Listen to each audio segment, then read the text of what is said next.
Everybody's trying to do this, accelerating the shift to digital services and transforming working practices. And I think if we're going to do that, some of our practices are just so complex. And some of those are so complex because we've made them so. In a lot of cases, you know, we've made our practices very complicated for various reasons. You know, we've all got different agendas. You know, I've seen rent, you know, I often, you know, as you appreciate, you buy an IT system, I help them procure the IT system, and they buy the IT system, we go through a massive specification that's about 200 pages long. We do a met, not met kind of thing.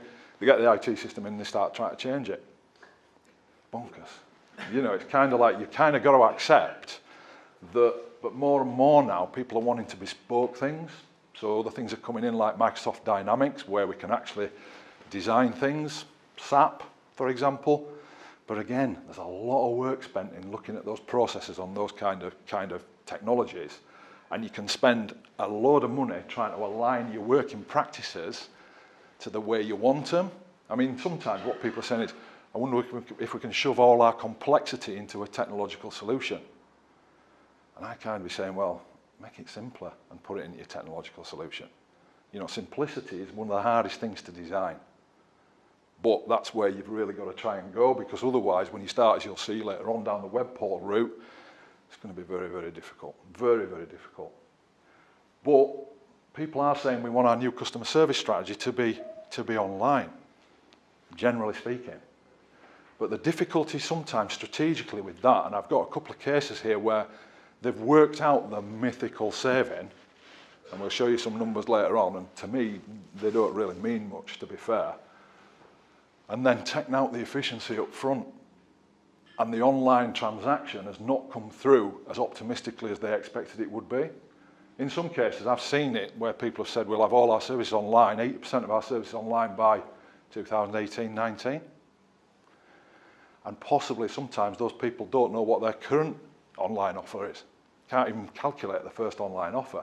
So we've made some basic, simple mistakes, really, and I get the benefit of hindsight, which is great for me, but I don't really say much that isn't obvious.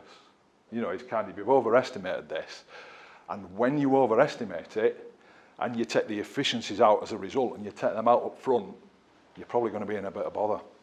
So it's worth thinking about what's a realistic achievement based on your demographic, based on your customer segment, and going that way, really. As I say, this was kind of what the idea in the HCA was saying, and driving the efficiency agenda, really. You know, collect 3 times as much without it costing more. I think they might have said that before universal credit, perhaps. You know, it's kind of like, collect 3 times as much without it costing more. I think probably we'd all agree from the pilots that universal credit is going to cost more to collect, just to stay still. You know, and you all know the reason why that is. I don't need to go into that. But, you know, kind of it's difficult when you come out with these kind of statements, but this kind of drives, well, how can we make our services more efficient?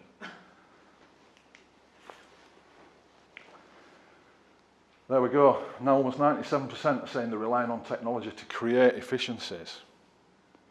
Well, let me give you a scenario. Doing a survey of a digital transformation, same kind of thing. Looking at the business case, which was written 5 years ago.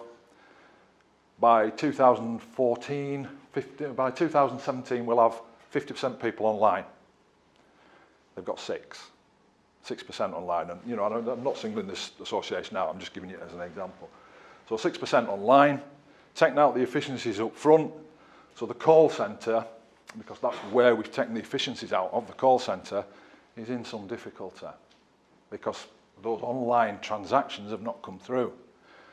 So they go out and they register everybody on the portal, so they do an email shot, register everybody on the portal, 35,000 people on the portal, looks great, 35,000 people, 7,000 of them log in, 4,000 of them stay with the portal, so we know that 4,000 have gone in more than once, but only 6% have reported a repair online.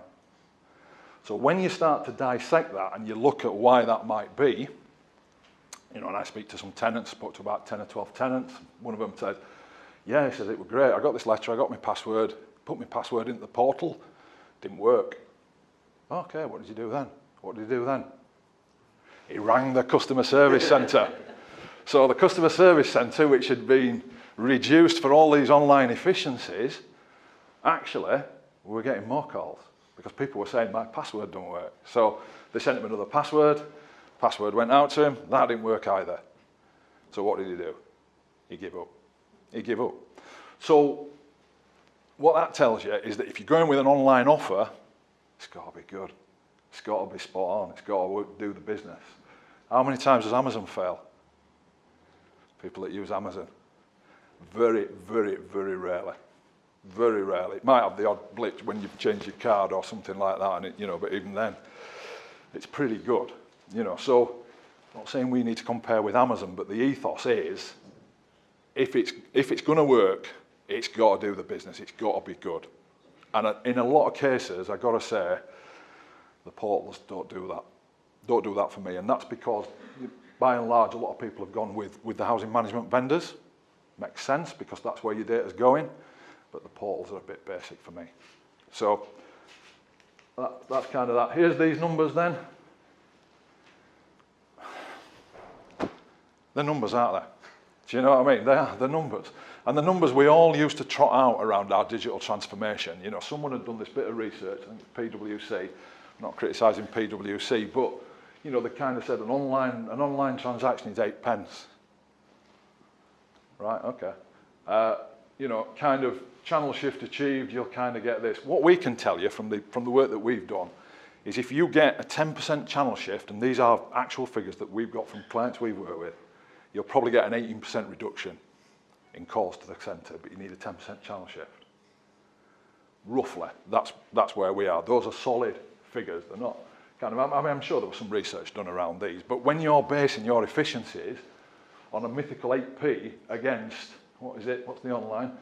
Can't even see it, post IVR, telephone, £5, and you're saying you're moving 80% across to your online at 8 pence from £5, you're taking a lot of efficiencies out that if they don't materialise, as I've described, you're in some stuck, to be fair. But, as I said, that just demonstrates that. On the other hand,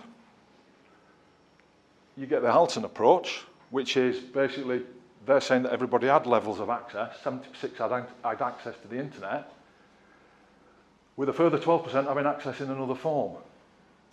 So they're on 90% transactions, and they're probably getting somewhere up towards that. I mean, I don't know, I've not done much work at home. But when you say transactions, what do you mean by transactions? What's being done on that online portal? When I did, in a previous life, when I did choice-based lettings back in 2007, this is going back 2007, 10 years ago, I said, we'll get 70% online transactions in the first year. And people said, you'll never get 70%. I said, we'll get 70%. And we did a shed load of work with all the local communities about this going online. And for the first 6 months, we advertised all our properties in the local paper. After 6 months, I withdrew that because it was just costing me a fortune. Just couldn't afford it. And I got 70%.